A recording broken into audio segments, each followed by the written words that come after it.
కార్మికుల హక్కులను కలరాసే కొత్త లేబర్ కోడ్లను రద్దు చేసే వరకు జాతీయ స్థాయిలో పోరాటాలు చేస్తామని ఏఐటీయూసీ రాష్ట్ర అధ్యక్షులు రావులపల్లి రవీంద్రనాథ్, రాష్ట్ర ప్రధాన కార్యదర్శి ఎస్ వెంకట సుబ్బయ్య, వివి కొండలరావు, కాకినాడ జిల్లా బిల్డింగ్ వర్కర్స్ యూనియన్ అధ్యక్షులు తాటిపాక మధు పేర్కొన్నారు.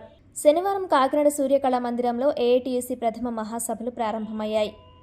ఏఐటీయూసీ జిల్లా ప్రధాన కార్యదర్శి తోకల ప్రసాద్ అధ్యక్షతన జ్యోతిరావు పూలే చిత్రపటానికి పూలమాలలు వేసి నివాళులర్పించారు. అనంతరం భానుగుడి సెంటర్ మీదుగా ర్యాలీ నిర్వహించారు. ఈ సందర్భంగా వారు మాట్లాడుతూ కార్మిక వ్యతిరేక విధానాలను కేంద్ర ప్రభుత్వం ఉపసంహరించుకోవాలని డిమాండ్ చేశారు.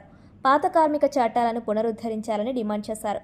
మోదీ ప్రభుత్వ కార్మిక వ్యతిరేక విధానాలను అమలు చేసేందుకు రాష్ట్రంలోని కూటమి ప్రభుత్వం తహతహలాడుతుందని విమర్శించారు. కార్మికులు పోరాడి సాధించుకున్న చట్టాలను మార్చి కొత్తగా లేబర్ కోడ్లు తెచ్చారని మండిపడ్డారు.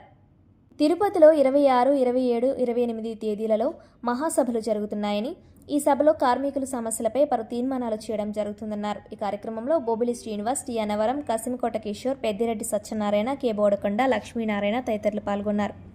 27, 28 తేదీల్లో తిరుపతిలో జరగబోతా ఉన్నాయి. ఈ తిరుపతిలో జరిగేటటువంటి రాష్ట్ర మహాసభల్లోపు ఈ రాష్ట్రంలో ఉన్నటువంటి 28 జిల్లాల మహాసభలు పూర్తి చేయాలి. అదేవిధంగా ఏఐటీసీ అఫిలియేషన్గా ఉన్నటువంటి రాష్ట్ర సంఘాల యొక్క మహాసభలు కూడా పూర్తి చేసుకొని మేము మహాసభలు పోవాల్సినటువంటి అవసరం ఉన్నది. ప్రధానంగా ఈ మహాసభలలో చర్చించే అంశం ఏమంటే, ఈ నరేంద్ర మోడీ అవలంబిస్తున్నటువంటి కార్మిక వర్గ వ్యతిరేక విధానాలు.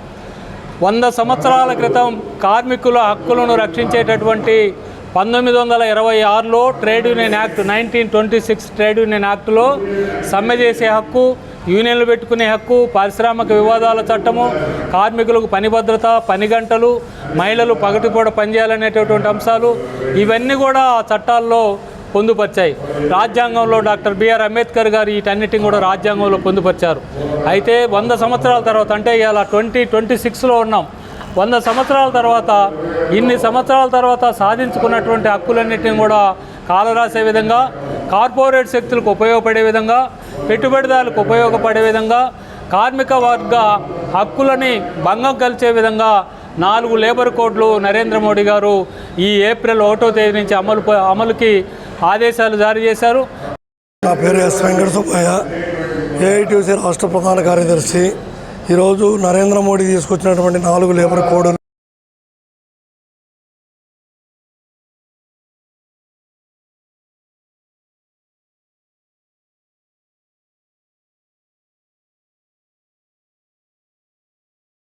ఏ విధంగా కార్మిక వర్గానికి మేలు చేస్తాయి అనేది ఈరోజు మేము కోచింగ్ చేస్తున్నాం. ఎందుకంటే ఈరోజు సంఘం పెట్టుకోవాలంటే 1926 ట్రేడ్ యూనియన్ చట్టం ప్రకారం 7 మంది సభ్యులు సంతకాలు పెడితే ఇంతవరకు సంఘం పెట్టుకునే హక్కు ఉన్నింది. కానీ దానిని ఈరోజు 100కు మార్చారు.